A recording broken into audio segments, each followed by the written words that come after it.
بسم الله الرحمن الرحيم. الحمد لله الذي أنزل على عبده الكتاب ولم يجعل له عوجا قيما لينذر بأسا شديدا من لدنه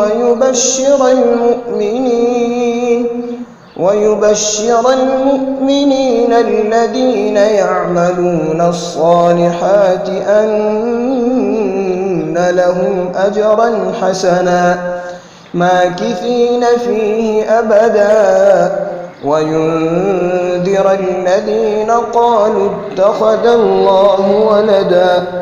ما لهم به من علم ولا لآبائهم كبرت كلمة تخرج من أفواههم إن يقولون إلا كذبا فلعلك باخع نفسك على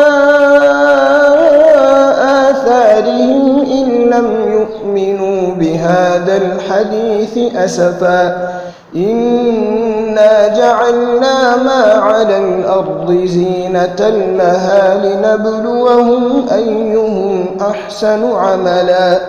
وإنا لجاعلون ما عليها صعيدا جرزا أم حسبت أن أصحاب الكهف والرقيم كانوا من آياتنا عجبا صدق الله العظيم.